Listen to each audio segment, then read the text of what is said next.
Some people have the ability to see more colors than the rest of us.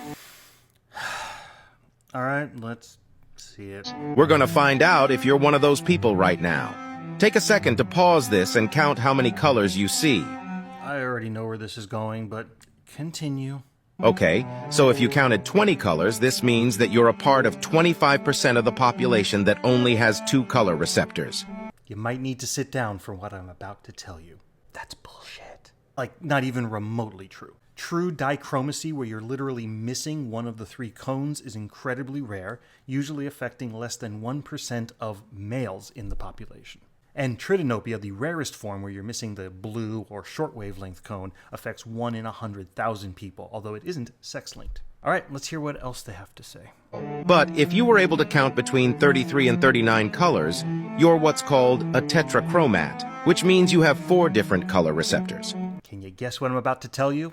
Also bullshit. Now, tetrachromacy is a real phenomenon, but it's incredibly rare and also sex-linked. It's more common in women for the same reason that colorblindness is more common in men. Because the gene for those photoreceptor cones in our eye sit on X chromosomes. And therefore, in men, if there is only one X chromosome, if there's a problem with it, you basically don't have a backup.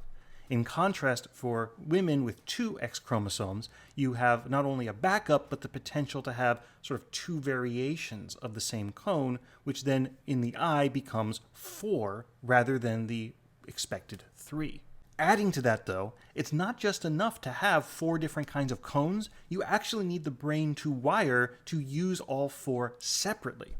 So even though roughly 12% of women have been identified in some studies as having 4 cones, most of them don't have 4 functioning color sensory systems. And even if you do, it's actually incredibly hard to test it. Because the technology we have to display colors, like your computer monitor or your phone, are 4 trichromats. Like the display you're looking at right now has pixels that are made up of 3 different colors of light that roughly correspond to the 3 colors that we sense in normal vision. So all they can do is literally change the intensity of one of those 3 colors. You don't have the 4th display color needed to test to see whether someone could distinguish it. This would be like using your phone display to test whether or not you can sense ultraviolet light. Your phone can't generate ultraviolet light, by the way, just FYI. If there's good evidence that you might be a tetrachromat, go contact a research study and participate in it if you can. But these online tests, total BS.